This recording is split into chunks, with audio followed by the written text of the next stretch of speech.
नमस्कार दोस्तों, यह एनसीईआरटी की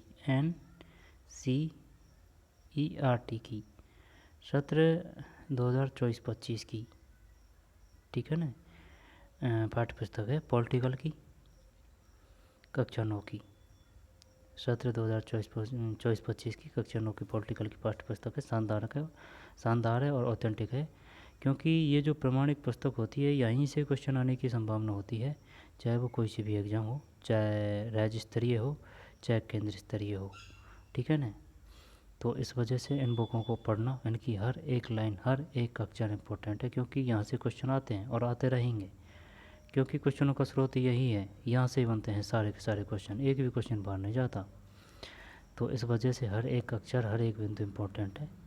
तो इसी कारण चलते और साथ साथ पढ़ के मिलते हुए, याद करते हुए चलेंगे।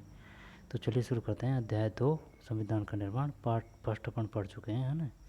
ये 2 है, कक्षा 9 की है, पॉलिटिकल की है, एनसीईआरटी की, सत्र 2024-25 की। तो चलिए, अध्याय 2, संविधान निर्माण। संविधान निर्माण परिचय में क्या बता रहा है? पिछले अध्याय में हमने देखा कि लोकतंत्र में शासक लोग मनमानी करने के लिए आज़ाद नहीं है, ठीक है। कुछ बुनियादी नियम है जिनका पालन नागरिकों और सरकार दोनों को करना होता है। ऐसे सभी नियमों का सम्मिलित रूप से संविधान कहलाता है। अब उसने ये दे दिया, यह बताइए कि संविधान क्या कहलाता है, संविधान किसे कहते हैं। कुछ बुनियादी नियम हैं जिनका पालन नागरिकों और सरकार दोनों को करना होता है। ऐसे सभी नियमों का सम्मिलित रूप संविधान कहलाता है। देश का सर्वोच्च कानून होने की हैसियत से संविधान नागरिकों का अधिकार, सरकार की शक्ति,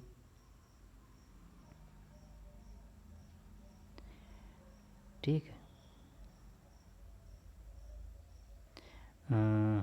देश का सर्वोच्च कानून होने की हैसियत से संविधान नागरिकों के अधिकार। देख भाई, अपना उद्देश्य ये नहीं है कि पढ़ के निकल लिए, और ये मायने नहीं रखता है कि आपने कितना बेर पढ़ा है, यहाँ पर कितना पढ़ा है। मायने ये रखता है कि आपको उसमें से याद कितना है।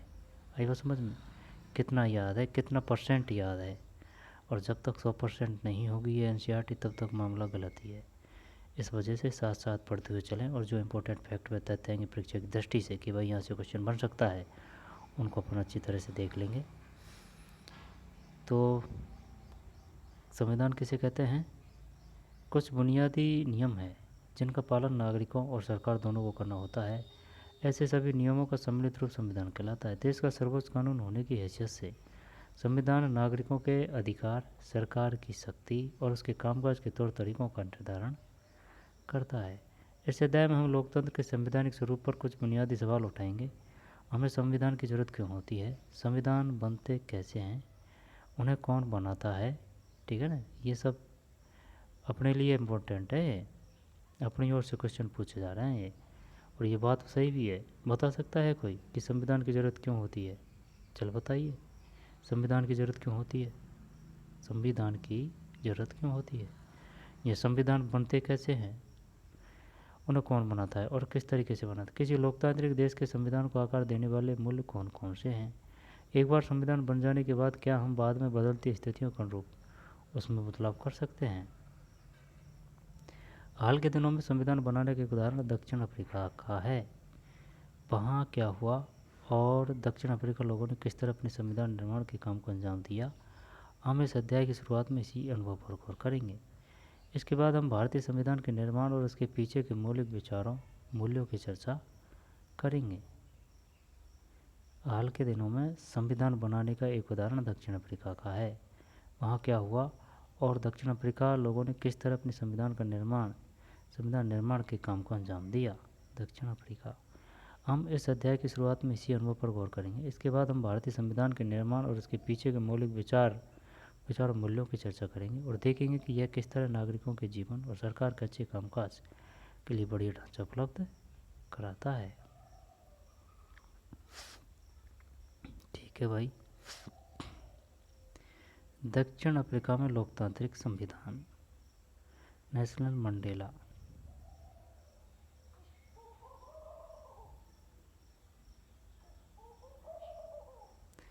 दक्षिण अफ्रीका में लोकतांत्रिक संविधान,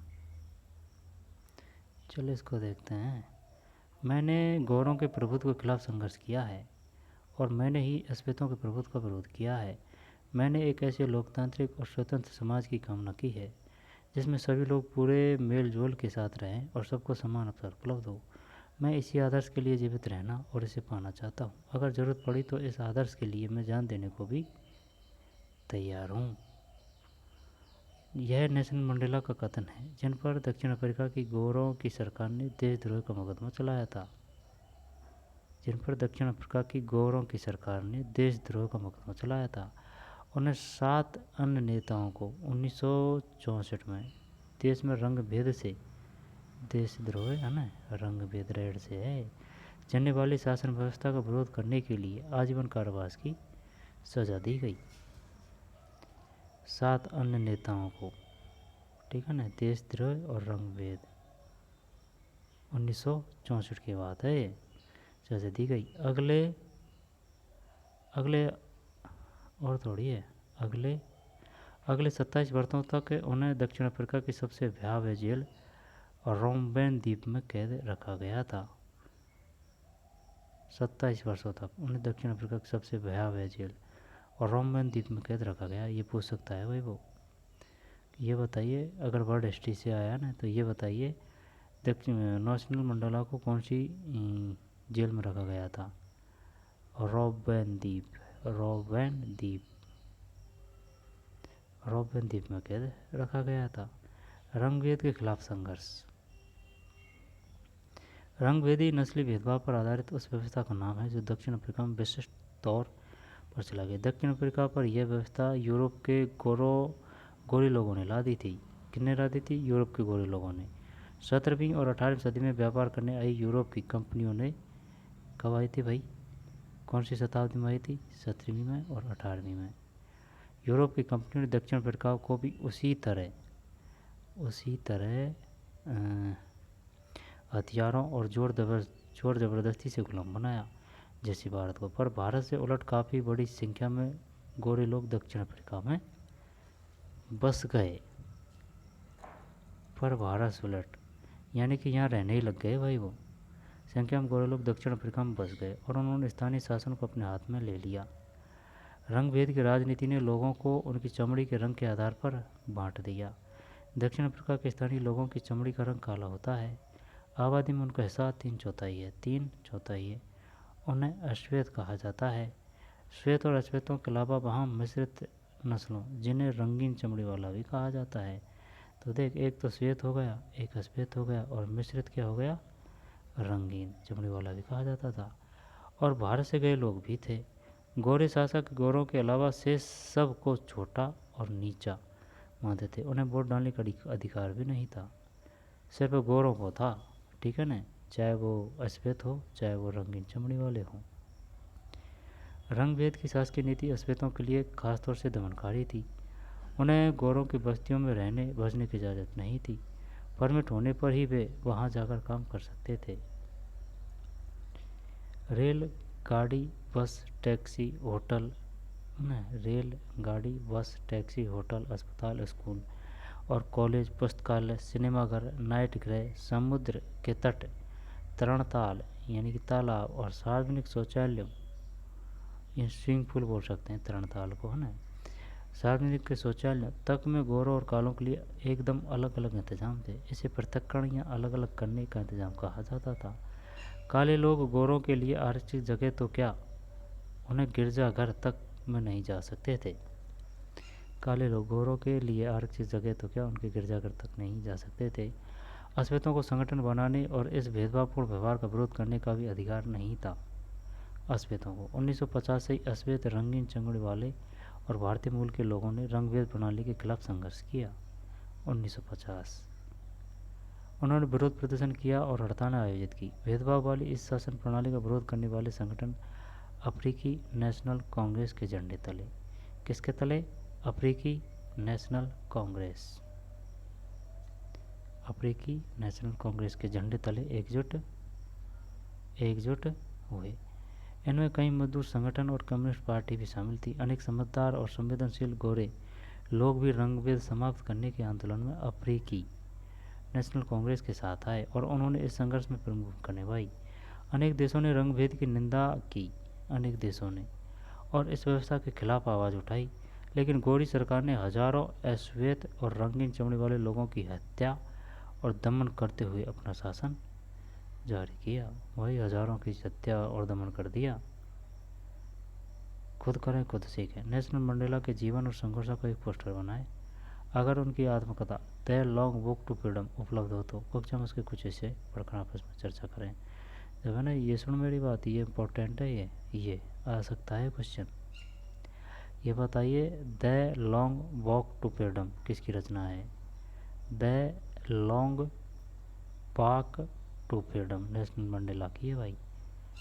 the long walk to freedom उनकी उनकी आत्मकथा the long walk to freedom है ना, नेल्सन मंडेला आएगा ये पक्का। इसमें क्या है? City of Durban under section 37 of the Durban beach by law this A beach area is a prepared for the sole use of the member of the whitest group stand Durban had in a wicked in government article 37 when die Durban estimated where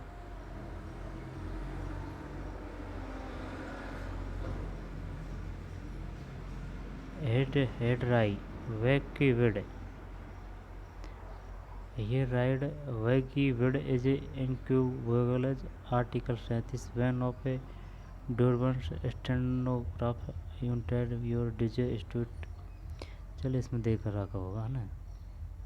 area demon समुद्र तट पर अंग्रेजी, Afrikaans और Zulu भाषा में लिखा notice board. इस पर लिखा है डरबन नगर, डरबन समुद्र तट कानून की धारा 37 के तहत इस तटपट पर नहाने का अधिकार सिर्फ श्वेत नस्ल के लोगों को का है। ये लिख रखा है इसमें, श्वेत नस्ल के लोगों का है। अच्छा ठीक है भाई, श्वेत नस्ल के लोगों का है ना। इसके बाद में ये रह गया वन पे dangers native Indians and colours if you enter this premise at night you will be listed a missing armed guard suit on site saving dogs devour the crops you have been warned। रंगभेद वाले दौर 1953 का एक sign board जिसमें तब केंद्रपूर्ण संबंधों का पता चलता है। इस साइन बोर्ड पर लिखा है, इसकी बात है इसकी है ना, इसकी बात है डेंजर। रंगभेद वाले दौर 1953 का एक साइन बोर्ड जिसमें तब के तनावपूर्ण संबंधों का पता चलता है। इस साइन बोर्ड पर लिखा है खतरा देसी अश्वेत हिंदुस्तानी और रंगीन चमड़ी वालों, अगर तुम रात में इस परिसर में घुसे तो तुम्हें लापता घोषित कर दिया जाएगा। हथियारबंद सुरक्षा गार्ड देखते ही गोली मार देंगे और जंगली कुत्ते लाश को नोच नोच कर खा जाएंगे। तुमको चेतावनी दे दी गई है। ओ भाई खतरनाक राग पानी है। खतरा देसी अश्वेत यानी उनका देश है, उन्हीं का ही मूल देश है ना, और वहाँ से ही कोई दूसरे देश के आए हैं और वह उनके ही खिलाफ नियम बना रहे हैं, उनके ही देश में आके। खतरा देसी अश्वेत हिंदुस्तानी रंगीन चमड़ी वालों, अगर तुम रात में इस परिसर में घुसे तो तुम्हें लापता घोषित कर दिया जाएगा।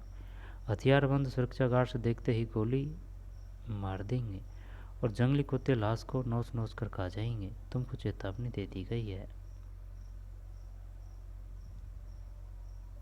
काफ़ी अभद्र व्यवहार है भाई,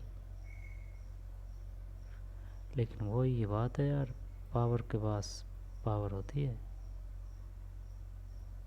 ठीक, ये हो गया। अब ये है एक नए संविधान की ओर। रंगभेद के खिलाफ जो संघर्ष और विरोध बढ़ता गया तो सरकार को यह एहसास हो गया। अब बता सकता है कि नेल्सन मंडेला की आत्मकथा का नाम क्या है? हैं? नहीं ना, भूल गया ना। The long walk to freedom. रंगभेद के खिलाफ जब संघर्ष और विरोध बढ़ता गया तो सरकार को यह एहसास हो गया कि अब वह जोर ज़बरदस्ती से अस्पतालों पर अपना राजकाज नहीं रख सकती। इसलिए गोरी सरकार ने अपनी नीतियों में बदलाव शुरू किया। भेदभाव वाले कानूनों को वापस ले लिया गया। राजनीतिक दलों पर लगा प्रतिबंध और मीडिया पर लगी पाबंदियाँ उठा ली गई। ठीक है ना, राजनीतिक दलों पर लगा प्रतिबंध और मीडिया पर लगी पाबंदी उठा ली गई। 28 वर्ष तक जेल में कैद रहने के बाद नेल्सन मंडेला को आज़ाद कर दिया गया। अब वो पूछ लेगा ना, ये बताइए नेल्सन मंडेला को कितने वर्ष जेल में रखा गया था? 26, 27, 28। आखिरकार 26 अप्रैल 1994 की मध्य रात्रि को दक्षिण अफ्रीका गणराज्य का नया झंडा लहराया और यह दुनिया का एक नया लोकतांत्रिक देश बन गया। कब? 26 अप्रैल है ना 1994। देख सुन मेरी बात, चाहे वो अपने देश से हो चाहे वो और देश से हो, और लेकिन वह है एनसीईआरटी में, तो एनसीईआरटी में है तो इसी वजह से वो इम्पोर्टेंट है। ठीक है, तो 26 अप्रैल 1994। अब वो दे देगा। ये बताइए दक्षिण अफ्रीका कब स्वतंत्र हुआ था? बढ़ गया शानदार क्वेश्चन। 26 अप्रैल 1994। आखिरकार 26 अप्रैल 1994 की मध्य रात्रि को दक्षिण अफ्रीका गणराज्य का नया झंडा लहराया और यह दुनिया का एक नया लोकतांत्रिक देश बन गया। 26 अप्रैल है ना, 26 अप्रैल 1994 की बात है भाई, स्वतंत्र हो गया दक्षिण अफ्रीका 26 अप्रैल 1994। यह दुनिया का एक नया लोकतांत्रिक देश बन गया। रंगभेद वाली शासन व्यवस्था समाप्त हुई। सभी नस्ल के लोगों की मिलीजुली सरकार के गठन का रास्ता खुला। यह सब कैसे हुआ? आइए इस असाधारण बदलाव के बाद नए दक्षिण अफ्रीका के पहले राष्ट्रपति नेल्सन मंडेला के मुँह से ये जाने कि पहले राष्ट्रपति नेल्सन मंडेला जाने। ऐतिहासिक रूप से एक दूसरे के दुश्मन रहे दो समूह रंगभेद वाली शासन व्यवस्था की जगह शांतिपूर्ण ढंग से लोकतांत्रिक व्यवस्था अपनाने पर सहमत हो गए, क्योंकि दोनों को एक दूसरे की भलमनसाहत पर भरोसा था और वे इसे मानने को तैयार थे। मेरी कामना है कि दक्षिण अफ्रीकी लोग कभी भी अच्छाई पर विश्वास करना न छोड़ें और इस बात में आस्था रखें कि मनुष्य जाति पर विश्वास करना ही हमारे लोकतंत्र का आधार है। किसका कथन है? नेल्सन मंडेला का। नए लोकतांत्रिक दक्षिण अफ्रीका के उदय के साथ ही अश्वेत नेताओं ने अश्वेत समाज से आग्रह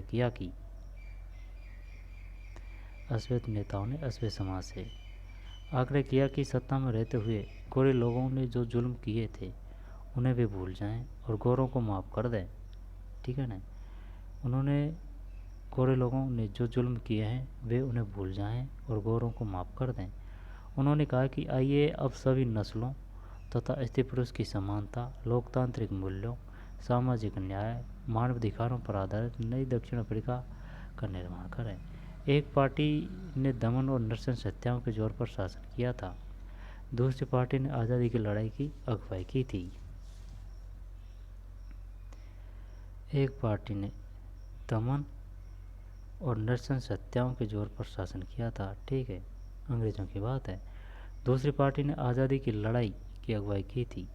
नए संविधान के निर्माण के लिए दोनों एक साथ साथ बैठी। अगर दक्षिण के बहुसंख्यक काले लोगों ने गोरों से अपने दमन और शोषण का बदला लेने का निश्चय किया होता तो क्या होता? भाई किया होता ना, तो जो वो अंग्रेज थे ना, वे गोरी चमड़ी वाले, उनका सापड़ा सूप हो जाता। ठीक है ना, हिंसा भड़क उठती पूरे राज्य में, क्योंकि ये कथनों को अपना भी भूले थोड़ी हैं। ये देख, ये इस प्रकार के बोर्ड लगाए थे उन्होंने, लेकिन क्या है कि दक्षिण अफ्रीका ने ये बढ़िया किया कि समय के साथ खुद को बदलाव किया और उन्होंने युद्ध का रास्ता अपना के समझौतावादी रास्ता अपनाया 1953 का।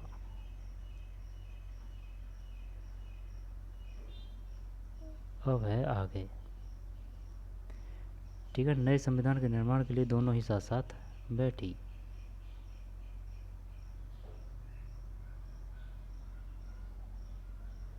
दो वर्षों की चर्चा और बहस के बाद उन्होंने जो संविधान बनाया वैसा संविधान दुनिया में कहीं कभी नहीं बना था। 2 वर्षों की, कितने वर्षों की? 2 वर्षों की 2 वर्षों की चर्चा और बहस के बाद उन्होंने जो संविधान बनाया वैसा संविधान दुनिया में कभी नहीं बना था। इस संविधान में नागरिकों को जितने व्यापक अधिकार दिए गए हैं उतने दुनिया के किसी संविधान में नहीं दिए हैं। यह सही है। साथ ही उन्होंने यह फैसला भी लिया कि मुश्किल मामलों के समाधान की कोशिशों में किसी को भी अलग नहीं किया जाएगा। साथ ही उन्होंने यह फैसला भी किया कि मुश्किल मामलों के समाधान की कोशिशों में किसी को भी अलग नहीं किया जाएगा और न ही किसी को बुरा या दुष्ट मानकर बर्ताव किया जाएगा। इस बात पर फिर सहमति बने कि पहले जिसने चाहे जो किया हो, लेकिन अब से हर समस्या के समाधान में सबकी भागीदारी होगी। आई बात समझ में? इस बात पर सहमति बने कि पहले जिसने चाहे जो किया हो, लेकिन अब से हर समस्या के समाधान में सबकी भागीदारी होगी। दक्षिण अफ्रीकी संविधान की प्रस्तावना ही इस भावना को बहुत खूबसूरत ढंग से व्यक्त करती है। पृष्ठ 30 देखें।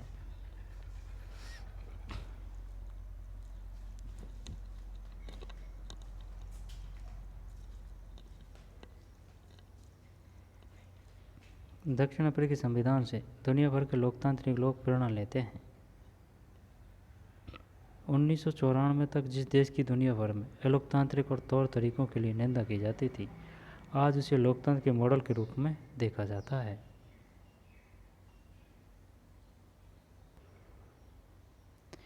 1994 तक जिस देश की दुनिया भर में लोकतांत्रिक तौर तरीकों के लिए, ठीक है ना, लोकतांत्रिक तौर तरीकों के लिए निंदा की जाती थी, आज उसे लोकतंत्र के मॉडल के रूप में देखा जाता है।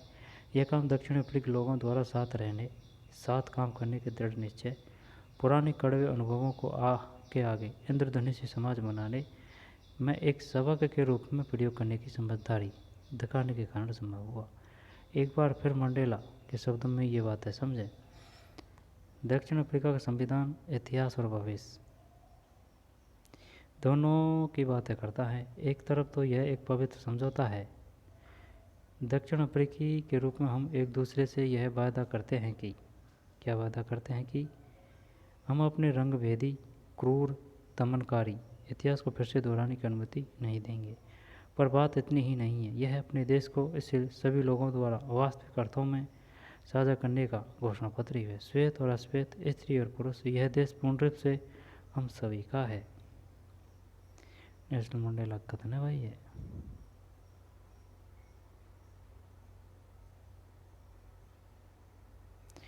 Wikipedia, GNU free documentation licence.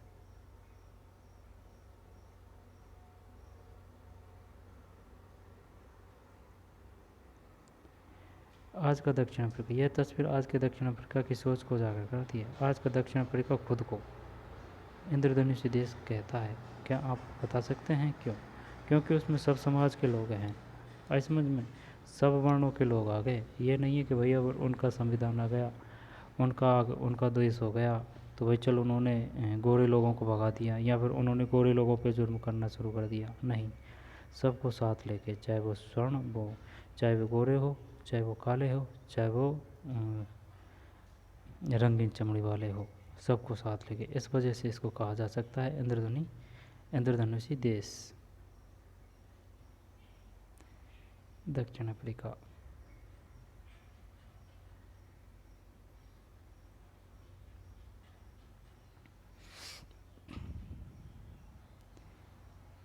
फिर ये पढ़ लिया अपन है ना।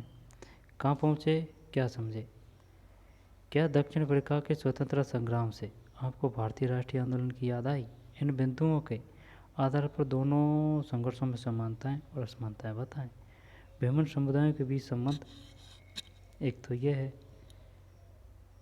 नेतृत्व, गांधी और मंडेला।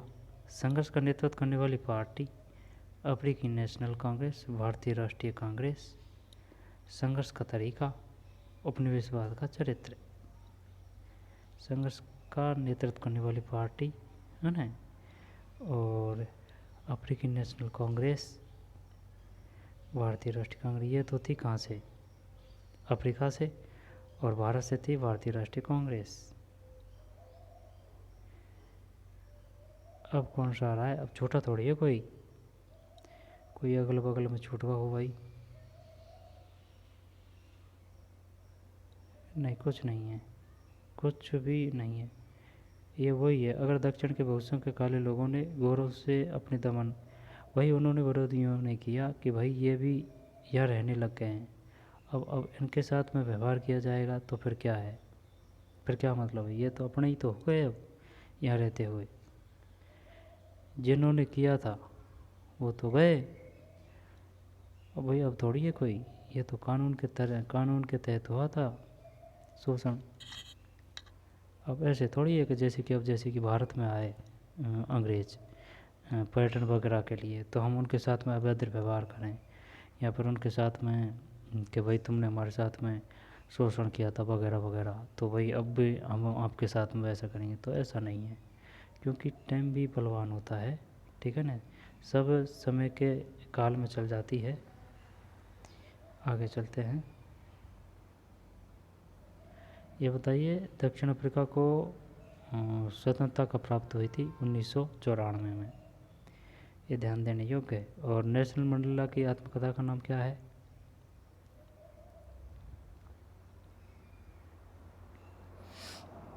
अब ये लेते हैं, हमें संविधान की ज़रूरत क्यों है? ठीक है, ये बहुत गहरी बात है, हमें संविधान की ज़रूरत क्यों है?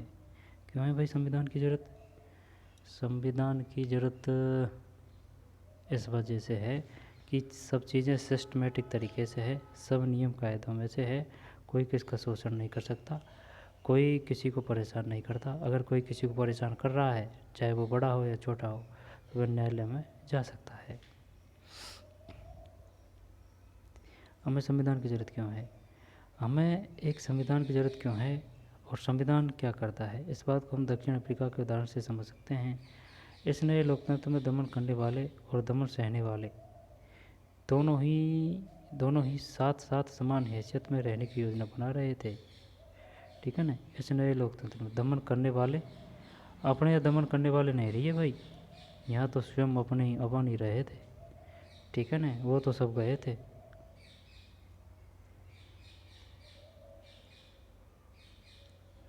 वो सब देश छोड़ के गए थे। दमन करने वाले और दमन सहने वाले दोनों ही साथ साथ समान हैसियत से रहने की योजना बना रहे थे। दोनों के लिए ही एक दूसरे पर भरोसा कर पाना आसान नहीं था। उनके अंदर अपने अपने किस्म के डर थे, वे अपने हितों की रखवाली भी चाहते थे। बहुसंख्यक अश्वेत इस बात पर चौकस थे कि लोकतंत्र में बहुमत के शासन वाले मूल सिद्धांत,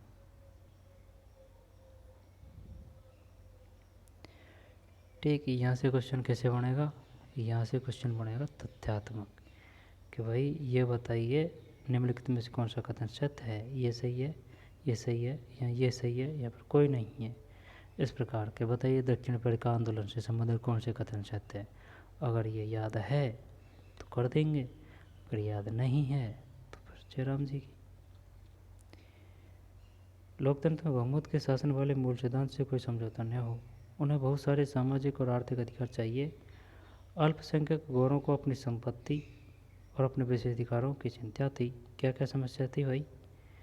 देख, उनके अंदर अपने अपने किस्म के डर थे, वे अपने हितों की रखवाली भी चाहते थे। बहुसंख्यक अश्वेत इस बात पर चौकस थे कि बहुसंख्यक अश्वेत, बहुसंख्यक और अल्पसंख्यक किसे कहते हैं? अल्पसंख्यक का मतलब है कोई देश है, कोई राज्य है, तो उसमें अल्पसंख्यक जो कम जनसंख्या है, जिस धर्म की या फिर जिस समाज की, वो अल्पसंख्यक आ गई, ठीक है ना, परसेंट के हिसाब से जो कम है, और जो ज़्यादा है वह बहुसंख्यक, यानी बहुसंख्यक यानी ज़्यादा संख्या, अल्पसंख्यक यानी कम संख्या। अश्वेत इस बात पर चौकस थे कि लोकतंत्र में बहुमत के शासन वाले मूल सिद्धांत से कोई समझौता न हो। अश्वेत इस बात पर चौकस थे कि अश्वेत लोकतंत्र में बहुमत के शासन वाले मूल सिद्धांत से कोई समझौता न हो। उन्हें बहुत सारे सामाजिक और आर्थिक अधिकार चाहिए थे। अल्पसंख्यक गौरों की अपनी संपत्ति और अपने विशेष अधिकारों की चिंता थी, ठीक है ना। अल्पसंख्यक गौरों को अपनी संपत्ति और अपने विशेष अधिकारों की चिंता थी। लंबे समय तक चली बातचीत के बाद दोनों पक्ष समझौते का रास्ता अपनाने को तैयार हुए। गोरे लोग बहुमत के शासन का सिद्धांत और एक व्यक्ति एक वोट को मान गए। एक व्यक्ति एक वोट को मान गए। वे गरीब लोगों और मजदूरों के कुछ बुनियादी अधिकारों पर भी सहमत हुए। श्वेत लोग भी इस बात पर सहमत हुए कि सिर्फ बहुमत के आधार पर सारे फैसले नहीं होंगे। बहुमत के आधार पर वे इस बात पर सहमत हुए कि बहुमत के जरिए श्वेत लोग अल्पसंख्यक गोरों को जमीन जायदाद पर कब्जा नहीं करेंगे। ठीक है ना।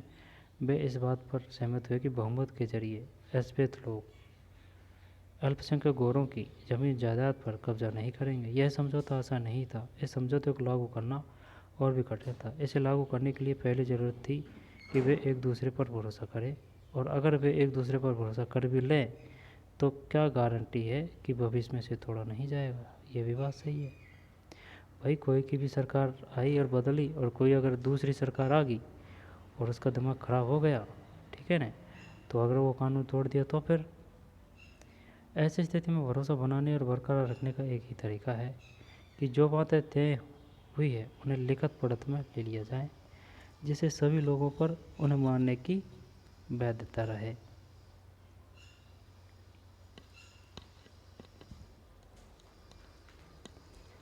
वैधता रहे।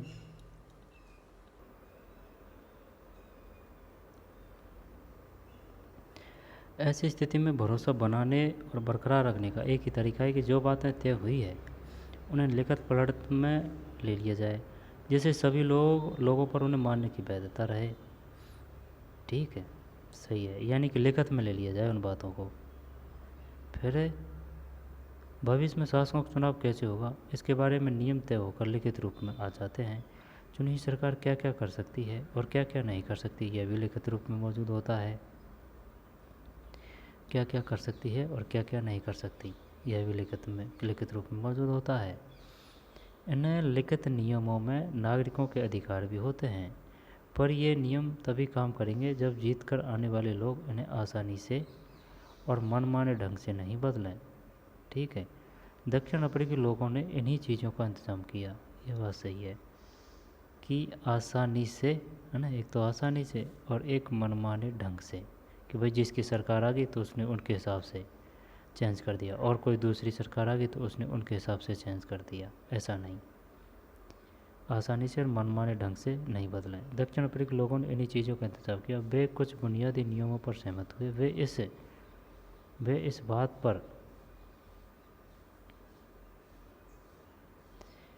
बात पर भी सहमत हुए थे कि नियम सबसे ऊपर होंगे और कोई भी सरकार इनकी उपेक्षा नहीं कर सकेगी। आई बात समझ में? क्या होंगे सबसे ऊपर? नियम सबसे ऊपर होंगे और कोई भी सरकार उनकी उपेक्षा नहीं कर सकती, कोई भी।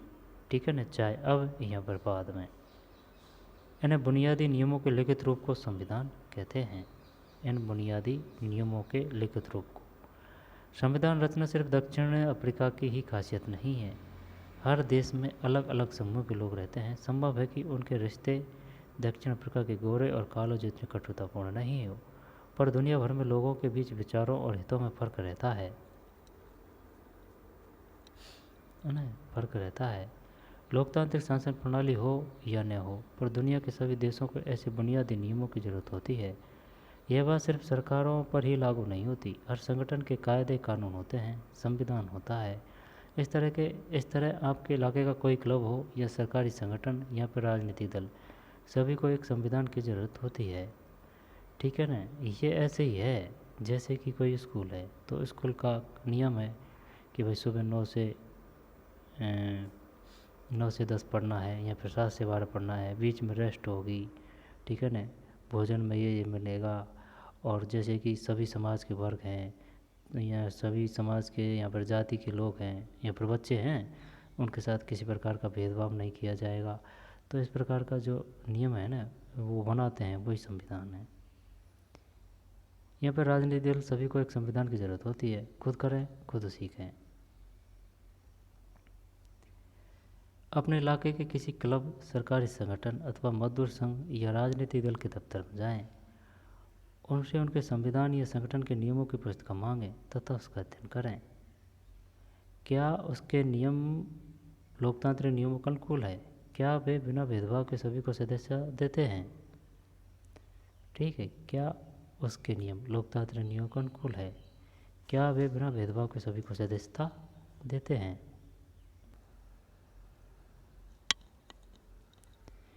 आगे चलते हैं। यह तो गड़बड़ हो गई। अगर सभी बुनियादी बातों पर पहले ही फैसला हो गया था तो संविधान सभा बनाने का क्या औचित्य था?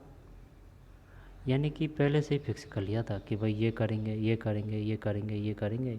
कोई भी सरकार अगर जैसे कि यानी कि सब स्थिति परिस्थिति पर सोच विचार कर लिया था और उन सभी को सोच विचार करके उनको लिख लिया था कि किसी भी परिस्थिति होने पर किसी को भी संकट का सामना करना नहीं पड़े, किसी भी समस्या से गुजरना ना पड़े। ठीक,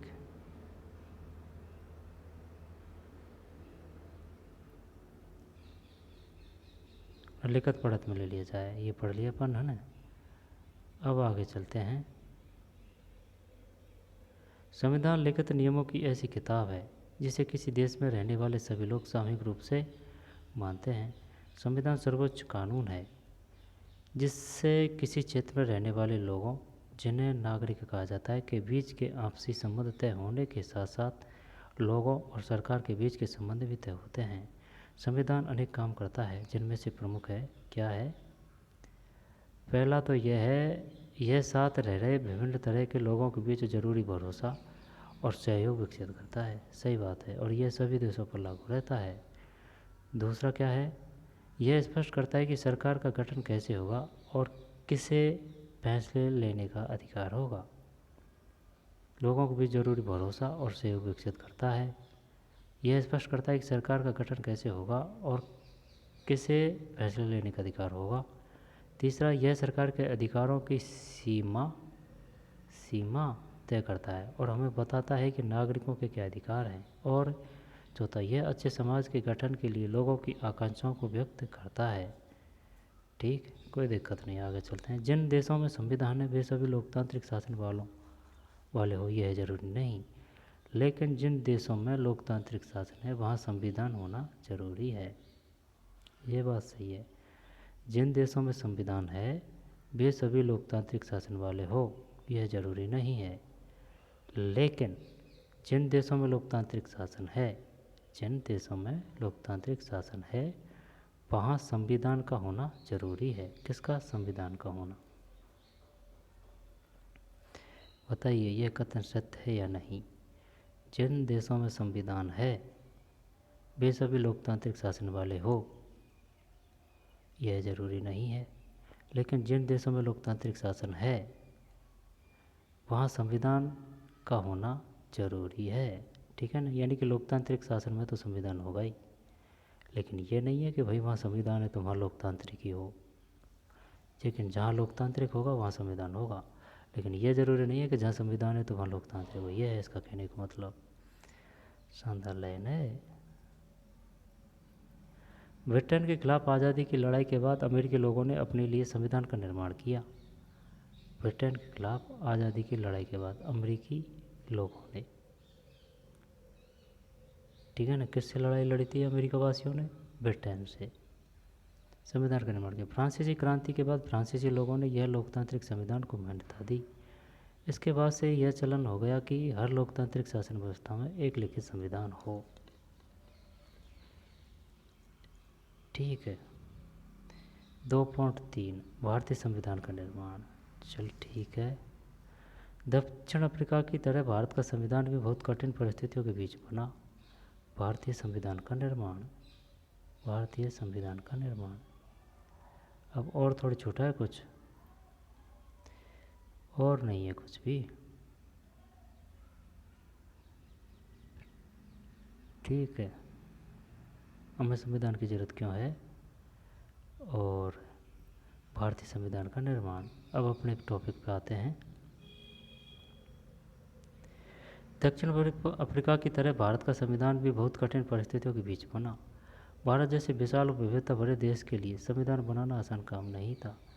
भारत के लोग तब गुलाम की हैसियत से निकलकर नागरिक की हैसियत पाने जा रहे थे। भारत के लोग तब गुलाम की हैसियत से निकलकर नागरिक की हैसियत पाने जा रहे थे। देश ने धर्म के आधार पर हुए बंटवारे की भी सिक्का झेली थी। भारत और पाकिस्तान के लोगों के लिए बंटवारा भारी बर्बादी और दहलाने वाला अनुभव था। विभाजन से जुड़ी हिंसा में सीमा के दोनों तरफ से कम 10 लाख लोग मारे जा चुके थे।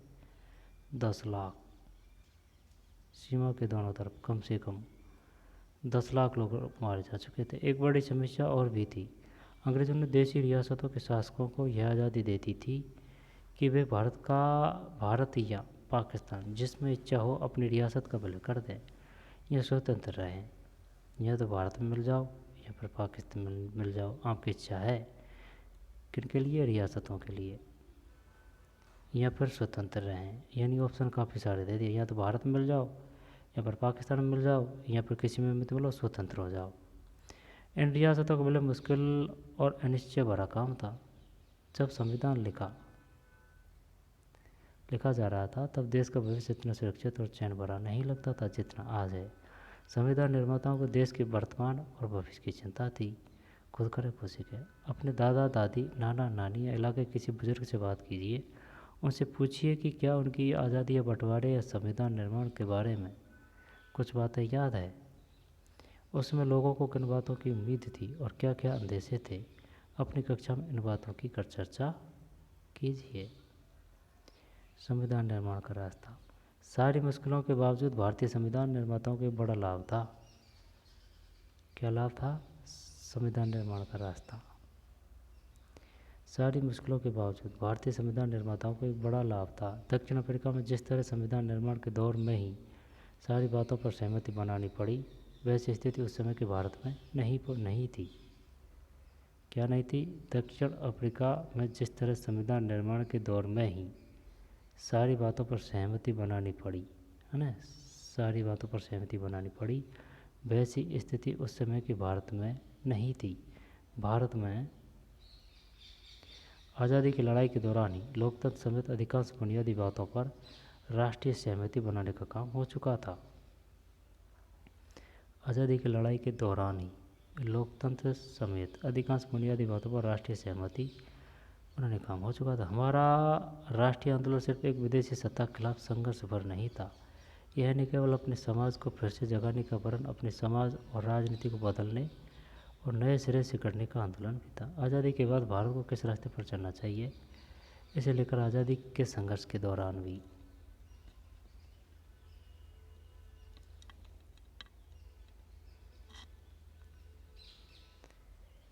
तो बार देख लो भाई।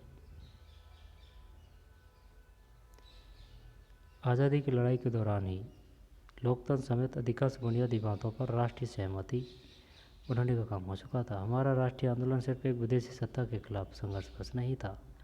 यह न केवल अपने समाज को फिर से जगाने का वरन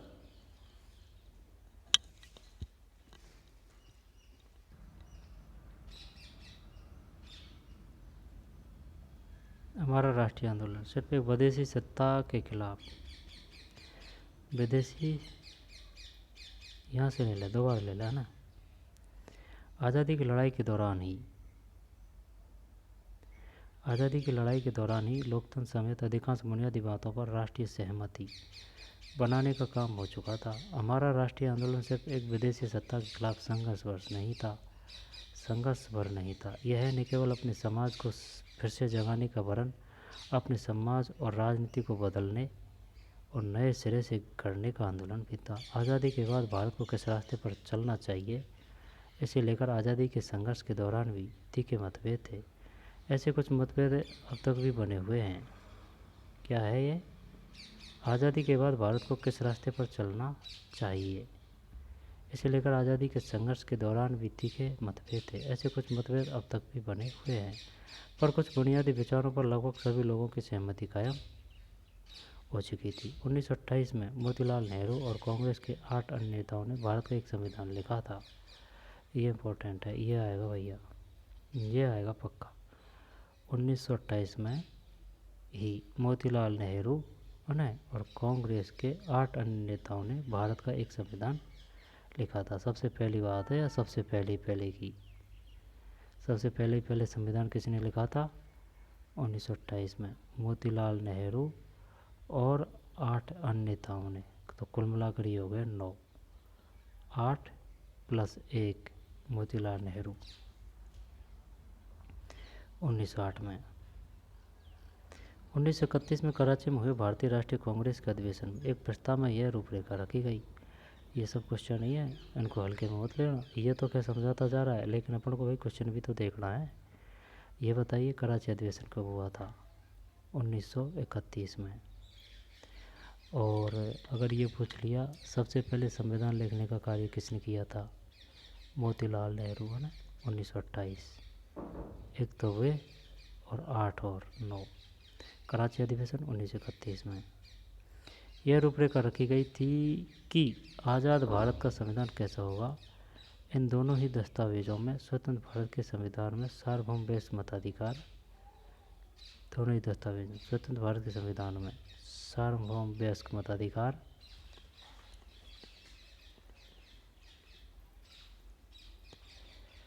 सार्वभौम वयस्क मताधिकार, स्वतंत्रता और समानता का अधिकार और अल्पसंख्यकों के अधिकारों की रक्षा की बात कही गई थी।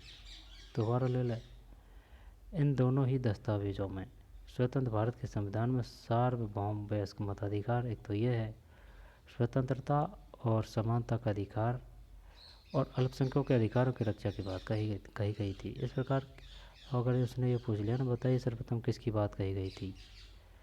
दस्तावेजों में स्वतंत्र भारत के संविधान में सार्वभौम वयस्क मताधिकार, और दूसरा है स्वतंत्रता और समानता का अधिकार, है ना। एक हो गया सार्वभौम वयस्क मताधिकार, दूसरा स्वतंत्रता और समानता का अधिकार, थर्ड हो गया अल्पसंख्यकों के अधिकारों की रक्षा की बात कही गई। इस प्रकार संविधान की रचना करने के लिए बैठने से पहले ही कुछ बुनियादी मूल्यों पर सभी नेताओं की सहमति बन चुकी थी। किन किन बातों पर? सार्वभौम वयस्क मताधिकार, स्वतंत्रता समानता का अधिकार, अल्पसंख्यकों के अधिकारों की रक्षा। औपनिवेशिक शासन की राजनीतिक संस्थाओं और व्यवस्थाओं को जानने समझने से भी नई राजनीतिक संस्थाओं का स्वरूप तय करने में मदद मिली। अंग्रेजी हुकूमत ने बहुत कम लोगों को वोट का अधिकार दिया था।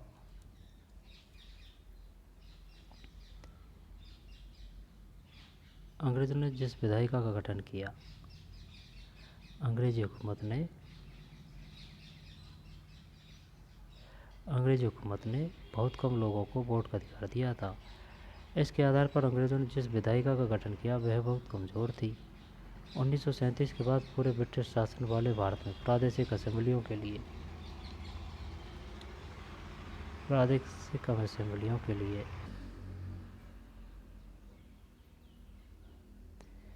दोबारा लेते हैं। औपनिवेशिक शासन की राजनीतिक संस्थाओं और व्यवस्थाओं को जानने समझने से भी नई राजनीतिक संस्थाओं का स्वरूप तय करने में मदद मिली। अंग्रेजी हुकूमत ने बहुत कम लोगों को वोट का अधिकार दिया था। इसके आधार पर अंग्रेजों ने जिस विधायिका का गठन किया था वह बहुत कमज़ोर थी। 1937 के बाद पूरे ब्रिटिश शासन वाले भारत में 1937 बाद पूरे ब्रिटिश शासन वाले भारत में प्रादेशिक असेंबलियों के लिए चुनाव कराए गए थे। 1937 के बाद इनमें बनी सरकारें पूरी तरह लोकतांत्रिक नहीं थी, पर विधानसभाओं में जाने और काम करने का अनुभव तब बहुत लाभदायक हुआ, क्योंकि इन्हीं भारतीय लोगों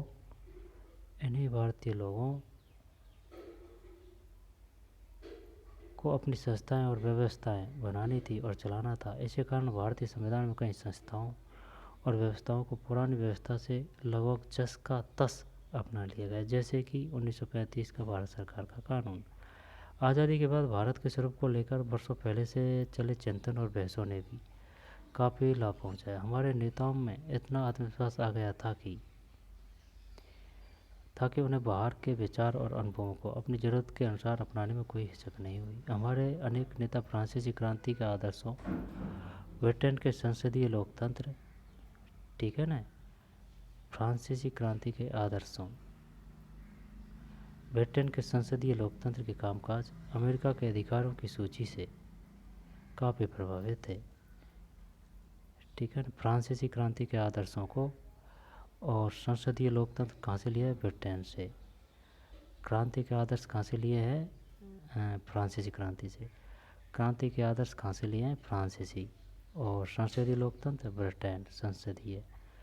और अमेरिका से अधिकारों की सूची से काफ़ी प्रभावित थे। रूस में हुई समाजवादी क्रांति ने भी अनेक भारतीयों को प्रभावित किया और वे सामाजिक और आर्थिक समता पर आधारित व्यवस्था बनाने की कल्पना करने लगे थे, लेकिन वे दूसरों की सिर्फ नकल नहीं कर रहे थे। हर कदम पर वे यह सवाल जरूर पूछते थे कि क्या ये चीज़ें भारत के लिए उपयुक्त होगी। इन सभी चीज़ों ने हमारे संविधान के निर्माण में मदद की।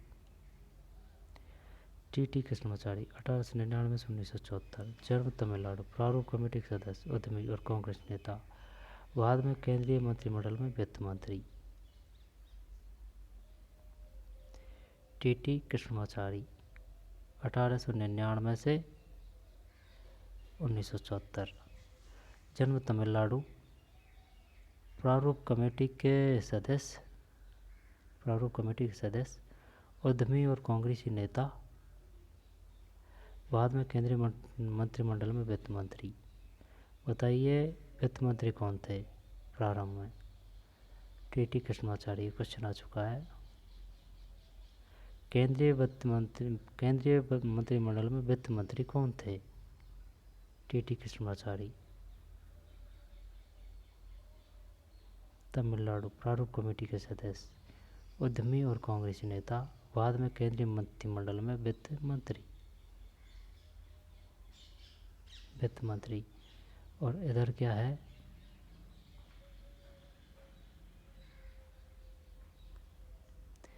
सरोजिनी नायडू 1879 से 1949, जन्म आंध्र प्रदेश, कवयित्री, लेखिका, राजनीतिक कार्यकर्ता, कांग्रेस की अग्रणी महिला नेता। बाद में उत्तर प्रदेश की राज्यपाल।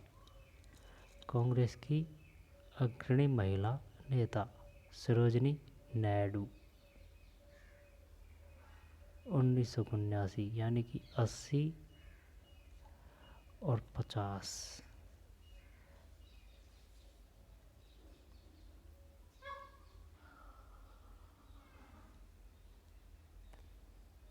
सत्तर साल।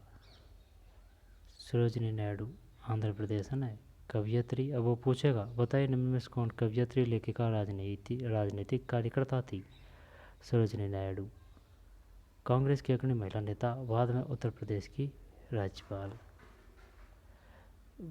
वल्लभ भाई झावर भाई पटेल, ये पूरा नाम है भाई वल्लभ भाई पटेल का। कोई बता सकता है वल्लभ भाई पटेल का पूरा नाम क्या है? वल्लभ भाई झावर भाई पटेल। 1875 से 1950, जन्म गुजरात, अंतिम सरकार में गृह, सूचना एवं प्रसारण मंत्री, वकील और बारदोली किसान सत्याग्रह के नेता, भारतीय रियासतों के विलय में निर्णायक भूमिका। बाद में उप प्रधानमंत्री। ये है ना ये क्वेश्चन, ये आ चुका है, ये अभी आया था। है बताइए निम्न में से कौन उप प्रधानमंत्री बने थे? सरदार वल्लभ भाई पटेल। ये सब क्वेश्चन है भाई। वल्लभ भाई झावर भाई पटेल 1975 से 1950, यानी कि 75 साल है ना। गुजरात में जन्म, अंतरिम सरकार में गृह, सूचना एवं प्रसारण मंत्री, वकील और बारदोली किसान सत्याग्रह के नेता, गृह, सूचना एवं प्रसारण मंत्री, और भारतीय रियासतों के विलय में निर्णायक भूमिका। बाद में उप प्रधानमंत्री। ये क्वेश्चन आ चुका है उप प्रधानमंत्री वाला। और सरोजिनी नायडू अग्रणी कार्यकर्ता कौन थे? कांग्रेस की अग्रणी महिला अग्रणी महिला नेता कौन थी? अग्रणी सरोजिनी नायडू।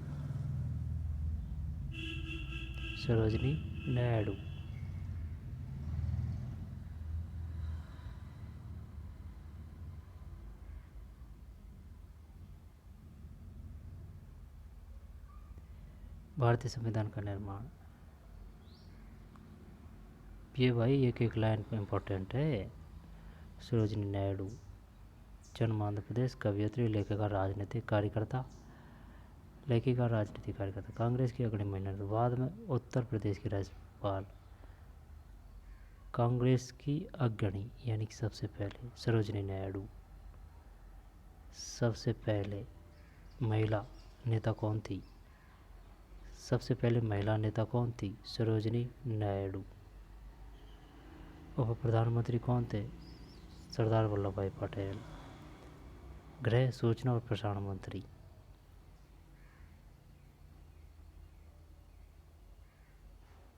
फिर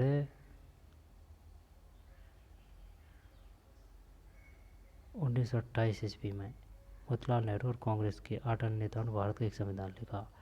1931 में कराची में भारतीय राष्ट्रीय कांग्रेस अधिवेशन के प्रस्ताव में यह रूपरेखा रखी गई। 1928 1931 कराची अधिवेशन कब हुआ? 1931।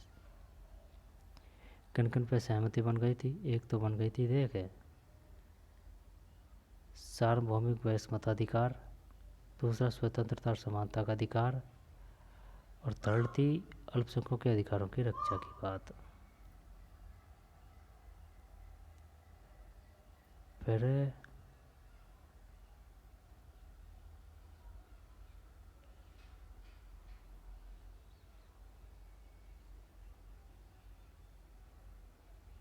ये बताइए संसदीय लोकतंत्र कार्य कहाँ से लिए गए हैं? संसदीय लोकतंत्र कामकाज ब्रिटेन से। और फ्रांसीसी क्रांति का आदर्श, और अमेरिका से अधिकारों की सूची से प्रभावित, है ना, कि भाई अमेरिका से क्या लिया गया है। फिर रूस से हुई समाजवादी क्रांति ने भी अनेक भारतीयों को प्रभावित किया और वे सामाजिक और आर्थिक समता पर आधारित व्यवस्था बनाने की कल्पना करने लगे थे। टी कृष्णमाचार्य पढ़ लिया। अबुल कलाम आज़ाद। अबुल कलाम आज़ाद 1888 से 1958। जन्म सऊदी अरब, शिक्षाविद, लेखक और धर्मशास्त्रों के ज्ञाता, अरबी के विद्वान, कांग्रेसी नेता, राष्ट्रीय आंदोलन में अग्रणी भूमिका, मुस्लिम अलगाववादी राजनीति के विरोधी, बाद में पहले केंद्रीय मंत्रिमंडल में शिक्षा मंत्री। बाद में पहले केंद्रीय मंत्रिमंडल में शिक्षा मंत्री।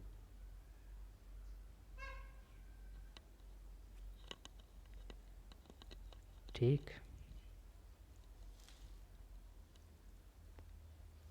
अब्दुल कलाम आज़ाद, ये अब्दुल कलाम आज़ाद है भाई। फिर ये टी कृष्णमाचार्य पढ़ चुके हैं अपन, है ना। ये क्वेश्चन आ चुका है। ये बताइए कौन केंद्रीय वित्त मंत्रिमंडल में वित्त मंत्री था? सर्वप्रथम वित्त मंत्री कौन था? ये क्वेश्चन आ चुका है। T Krishnamachari. T Krishnamachari. T Krishnamachari. फिर राजेंद्र प्रसाद 1884 से 1963। जन्म बिहार, संविधान सभा के अध्यक्ष, वकील और चंपारण सत्याग्रह के प्रमुख भागीदार, 3 बार कांग्रेस अध्यक्ष, बाद में भारत के प्रथम राष्ट्रपति। जब ये बताइए 3 बार कांग्रेस के अध्यक्ष यानी कि राजेंद्र प्रसाद से संबंधित है, ये कितनी बार कांग्रेस के अध्यक्ष रहे हैं? 3 बार, 4 बार, 5 बार, 6 बार? 3 बार। भारत के प्रथम राष्ट्रपति कौन? डॉक्टर राजेंद्र प्रसाद। 1884 से 1963। जन्म बिहार में, है ना। विधानसभा के अध्यक्ष, विधानसभा के व संविधान सभा के अध्यक्ष, वकील और चंपारण सत्याग्रह के प्रमुख भागीदार। चंपारण सत्याग्रह के बताइए निम्न में से कौन चंपारण सत्याग्रह के प्रमुख भागीदार थे? गांधी जी, राजेंद्र प्रसाद, भीमराव अंबेडकर या फिर सरदार वल्लभ भाई पटेल। जब वकील चंपारण सत्याग्रह प्रमुख भागीदार राजेंद्र प्रसाद 1864 से 1963। जन्म, है ना, बिहार में, संविधान सभा के अध्यक्ष, वकील और चंपारण सत्याग्रह के प्रमुख भागीदार, 3 बार कांग्रेस अध्यक्ष, बाद में भारत के प्रथम राष्ट्रपति राजेंद्र प्रसाद।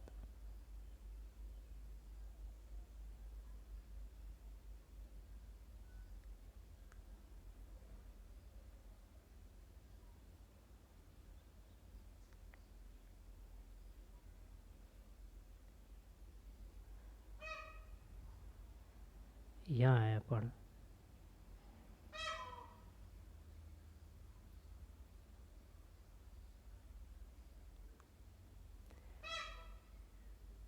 इन सभी चीज़ों ने हमारे संविधान के निर्माण में मदद की। संविधान सभा। फिर भारत के संविधान के निर्माता कौन थे? यहाँ आपको संविधान बनाने में प्रमुख भूमिका निभाने वाले कुछ नेताओं के बारे में बहुत संक्षेप में कुछ जानकारियाँ मिलेगी। चुने गए जनप्रतिनिधियों की जो सभा संविधान, ये क्या है? प्रमुख भूमिका निभाने वाले कुछ नेताओं के बारे में बहुत संक्षेप कुछ जानकारियाँ मिलेगी। इनसे क्वेश्चन आते हैं।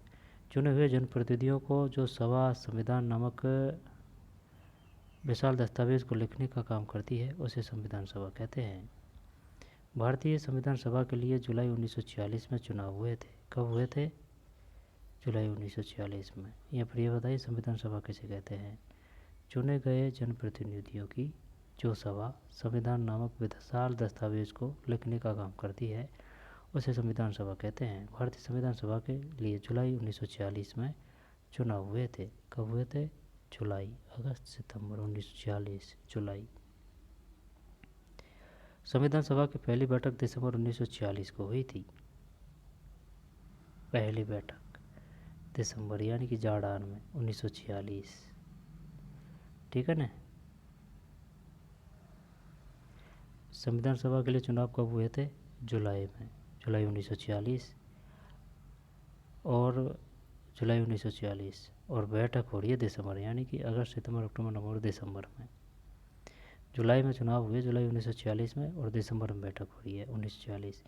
इसके तत्काल बाद देश दो हिस्सों भारत और पाकिस्तान में बट गया। तेरी की जुलाई 1946 में चुनाव हुए थे। संविधान सभा की पहली बैठक दिसंबर 1946 को हुई थी। पहली बैठक दिसंबर 1946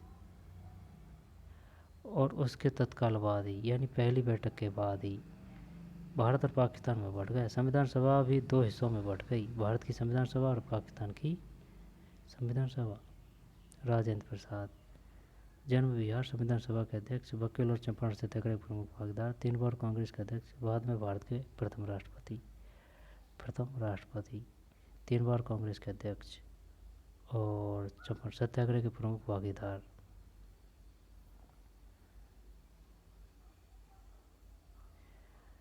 अपने राज्य या इलाके से संविधान सभा में गए ऐसे सदस्य का नाम पता करें जिनका जिक्र यहाँ नहीं किया गया है। उस नेता की तस्वीर जुटाएं या उनका स्केच बनाएं।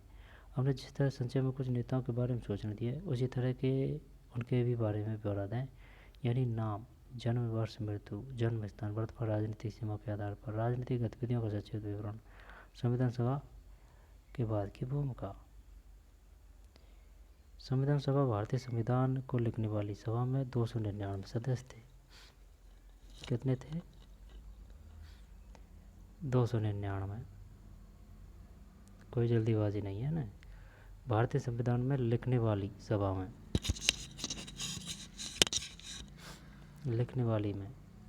यानी 300 में एक कम है। 26 नवंबर 1949 को अपना काम पूरा कर लिया। 26 नवंबर 1949 को 299 सदस्य थे। 26 नवंबर 1949 को अपना काम पूरा कर लिया था। संविधान 26 जनवरी 1950 को लागू हुआ, यानी कि काम कब कंप्लीट कर लिया? 26 नवंबर 1949 को। और संविधान लागू किया था फिर अगली साल 26 जनवरी, नवंबर, दिसंबर, फिर जनवरी 1950। ठीक, 26 नवंबर 1949 और संविधान 26 जनवरी 1950 को लागू हुआ। इसी दिन की याद में हर साल 26 जनवरी को गणतंत्र दिवस मनाते हैं। 26 नवंबर 1949 लागू हुआ 26 जनवरी 1950 और 26 जनवरी को गणतंत्र दिवस मनाते हैं। इस सभा द्वारा 7 दशकों से भी पहले बनाए संविधानों को हम क्यों मानते हैं? हमने पहले ही एक कारण का जिक्र किया है। संविधान सिर्फ संविधान सभा के सदस्यों के विचारों को ही व्यक्त नहीं करता।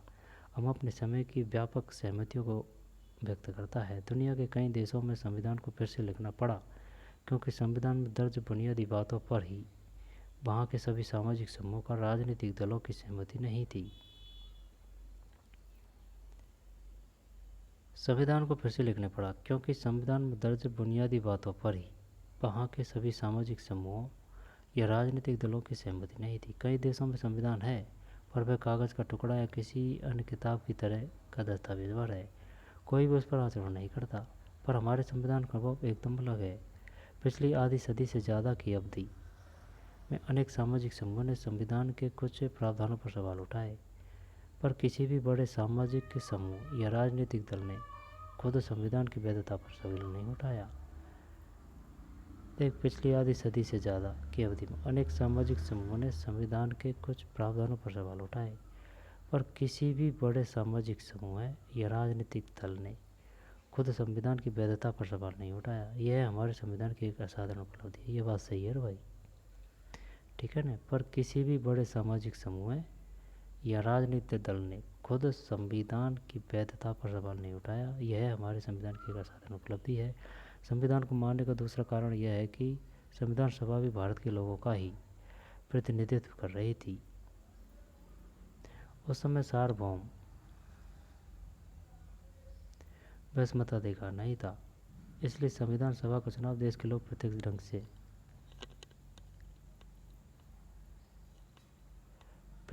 से नहीं कर सकते थे। इसका चुनाव मुख्य रूप से उन प्रांतीय असेंबलियों के सदस्यों ने ही किया था जिनका जिक्र हम पहले कर चुके हैं। इसके कारण देश के सभी भौगोलिक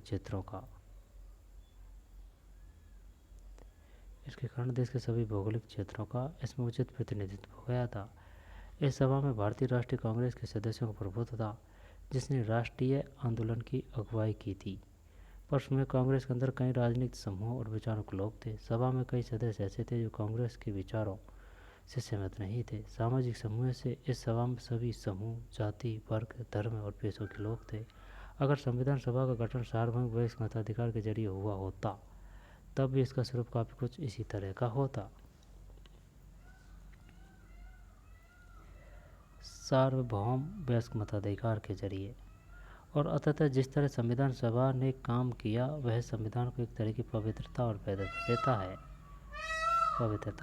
संविधान सभा का काम काफ़ी व्यवस्थित, खुला और सर्वसम्मति बनाने के प्रयास पर आधारित था।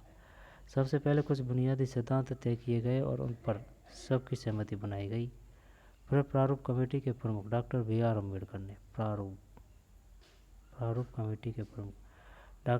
अम्बेडकर ने चर्चा के लिए एक प्रारूप संविधान बनाया। क्या बनाया? प्रारूप संविधान। प्रारूप कमेटी के प्रमुख डॉक्टर B.R. अम्बेडकर ने चर्चा के लिए एक प्रारूप संविधान बनाया। संविधान के प्रारूप की प्रत्येक धारा पर कई दौर में चर्चा हुई। 2000 से ज़्यादा संशोधनों पर विचार हुआ।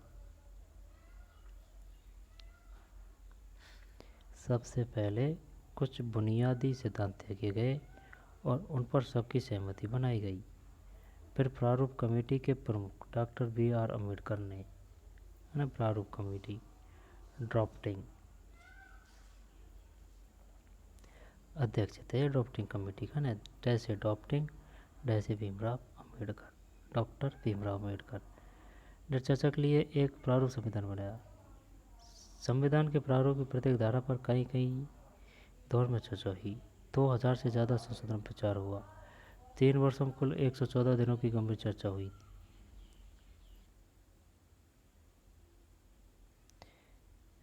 ठीक है, यहाँ से ले ले, दोबारा से हैं। ये बताइए ड्राफ्टिंग कमेटी के अध्यक्ष कौन थे? डॉक्टर भीमराव अम्बेडकर ने चर्चा के लिए एक प्रारूप संविधान बनाया। संविधान के प्रारूप की प्रत्येक धारा पर कई दौर में चर्चा हुई। 2000 से ज़्यादा संशोधनों पर विचार हुआ। 3 वर्षों में कुल 114 दिनों की गंभीर चर्चा हुई। 3 वर्षों में 114 दिनों की गंभीर चर्चा की। कितने दिनों तक? 114 दिन। दे देगा वो ये कि बताइए कितने दिनों की गंभीर चर्चा हुई थी संविधान सभा में? 112, 113, 114, 115, 114। सभा में पेश हर प्रस्ताव, हर शब्द और वहाँ कही गई हर बात को रिकॉर्ड किया गया और संभाला गया। इन्हें कॉन्स्टिट्यूशन असेंबली डिबेट्स नाम से 12 मोटे मोटे खंडों में प्रकाशित किया गया। Constitution assembly debates, constitution assembly debates नाम से 12 मोटे मोटे खंडों में प्रकाशित किया गया। इन्हीं बहसों से हर प्रावधान के पीछे की सोच और तर्क को समझा जा सकता है। संविधान की व्याख्या के लिए भी इस बहस के दस्तावेज का उपयोग होता है। भारतीय संविधान निर्माताओं के बारे में यहाँ दी गई सभी जानकारियों को पढ़ें। आपको यह जानकर कंस्ट्रक्ट करने की ज़रूरत नहीं है। क्वेश्चन आते हैं, इस वजह से कंस्ट्रक्ट करना ज़रूरी है प्रतियोगी परीक्षाओं में। इस आधार पर निम्नलिखित कथनों के पक्ष में उदाहरण प्रस्तुत करें। संविधान सभा में ऐसे अनेक सदस्य थे जो कांग्रेसी नहीं थे। सही है। सभा में समाज के अलग अलग समूहों का प्रतिनिधित्व था। सभा के सदस्यों की विचारधारा भी अलग अलग थी।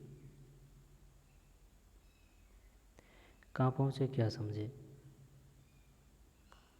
बलदेव सिंह 1901 से 1961, जन्म हरियाणा, सफल उद्यमी और पंजाब विधानसभा में पथक अकाली पार्टी के नेता। संविधान सभा में कांग्रेस द्वारा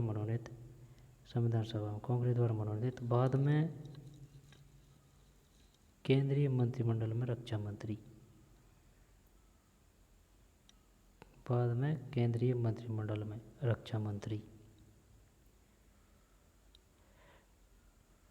ठीक है, बाद में केंद्रीय मंत्रिमंडल में रक्षा मंत्री बलदेव सिंह।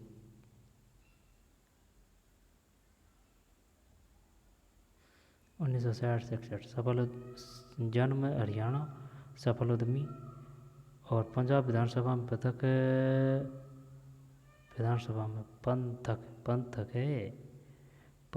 अकाली पार्टी के नेता पंथक। संविधान सभा में कांग्रेस द्वारा मनोनीत, बाद में केंद्रीय मंत्रिमंडल में रक्षा मंत्री। बताइए निम्न में कौन केंद्रीय मंत्रिमंडल में रक्षा मंत्री थे? बाद में बताइए निम्न में किसको कांग्रेस द्वारा मनोनीत किया गया था? बलदेव सिंह को संविधान सभा में। ठीक है, आगे चलते हैं। और ये कौन सा है?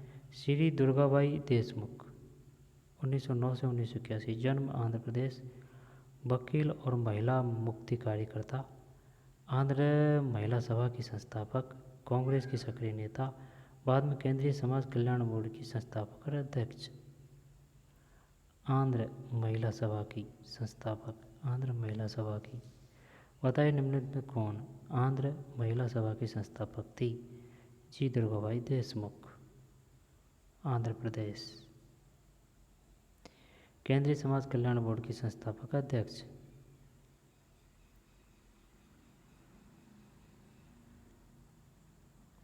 फिर एस.सी. मुखर्जी 1887 से 1956, जन्म बंगाल, संविधान सभा के उपाध्यक्ष, प्रसिद्ध लेखक और शिक्षाविद, कांग्रेसी नेता, ऑल इंडिया क्रिश्चियन काउंसिल और बंगाल विधानसभा के सदस्य, बाद में बंगाल के राज्यपाल। एच.सी. मुखर्जी 1887 से 1956, जन्म बंगाल, संविधान सभा के उपाध्यक्ष। ये अगर पूछ लिया तो ये बताइए निम्न से कौन संविधान सभा के उपाध्यक्ष थे? एच.सी. मुखर्जी। संविधान सभा के अध्यक्ष कौन थे? संविधान सभा के अध्यक्ष डॉक्टर राजेंद्र प्रसाद। और ड्राफ्टिंग कमेटी के अध्यक्ष कौन थे? भीमराव अम्बेडकर। डा से ड्राफ्टिंग, डा से डॉक्टर भीमराव अम्बेडकर। और संविधान सभा के उपाध्यक्ष हैं एच.सी. मुखर्जी और अध्यक्ष डॉक्टर राजेंद्र प्रसाद है ना। प्रसिद्ध लेखक और शिक्षाविद, कांग्रेसी नेता, ऑल इंडिया क्रिश्चियन काउंसिल और बंगाल विधानसभा के सदस्य, बाद में बंगाल के राज्यपाल। ये आ सकता है भाई। बताइए कौन संविधान सभा के उपाध्यक्ष थे? एच.सी. मुखर्जी। फिर जयपाल सिंह 1903 से 1970, जन्म झारखंड, खिलाड़ी और शिक्षाविद, भारतीय हॉकी टीम के पहले कप्तान, आदिवासी महासभा के संस्थापक अध्यक्ष, बाद में झारखंड पार्टी के संस्थापक। 1903 से 1970, जन्म झारखंड, खिलाड़ी और शिक्षाविद, भारतीय हॉकी टीम के पहले कप्तान जयपाल सिंह। बताइए निम्न में से कौन भारतीय हॉकी टीम के पहले कप्तान थे? जयपाल सिंह।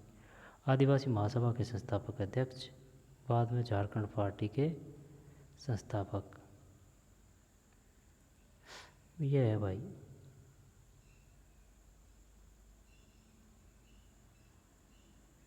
दो 299 सदस्य थे। 26 नवंबर 1949, फिर 26 जनवरी 1950 को 26 जनवरी गणतंत्र दिवस मनाते हैं।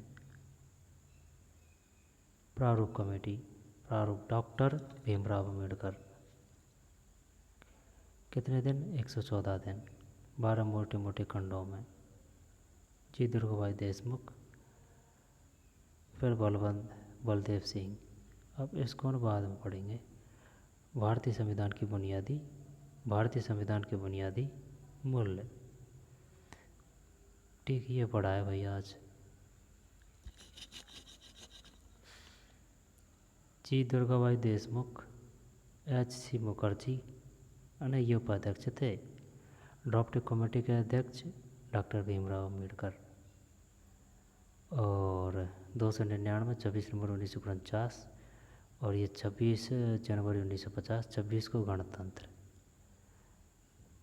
फिर राजेंद्र प्रसाद, संविधान सभा के अध्यक्ष, वकील और चंपारण सत्याग्रह प्रमुख भागीदार, 3 बार कांग्रेस अध्यक्ष, 3 बार। कौन? राजेंद्र प्रसाद। और 3 बार ही दादा भाई नौरोजी अध्यक्ष बने थे। किसके?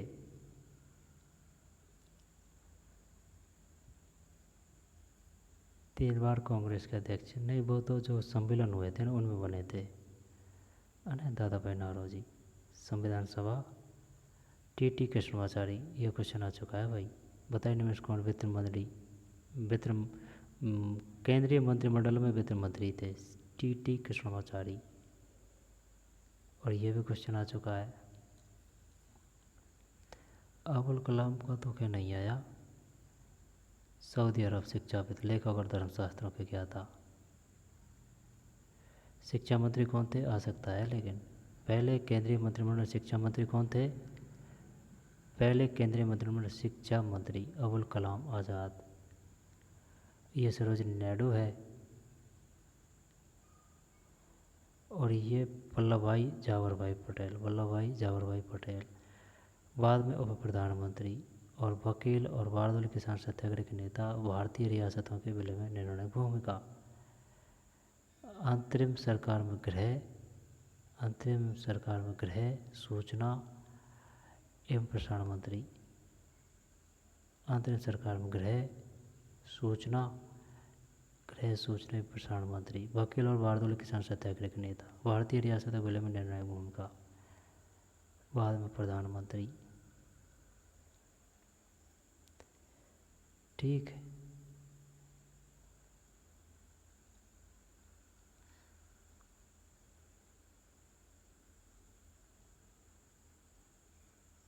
टी कृष्णमाचारी। संविधान सभा 1946, पहली बैठक दिसंबर 1946 को हुई थी। चुनाव कब हुए थे? जुलाई, अगस्त, सितंबर, अक्टूबर? जुलाई 1946 में। पहली बैठक कब हुई थी? 46 जुलाई 1946 में। ये क्या चुनाव हुए थे? जुलाई 1946 में। जुलाई 1946 में चुनाव, और दिसंबर 1946 को पहली बैठक हुई थी। दिसंबर 1946। और जुलाई में चुनाव, 46 में चुनाव, जुलाई 1946 में चुनाव, और दिसंबर 1946 में पहली बैठक।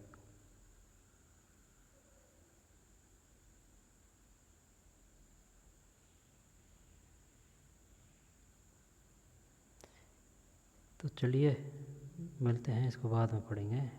मिलते हैं नई वीडियो में। धन्यवाद।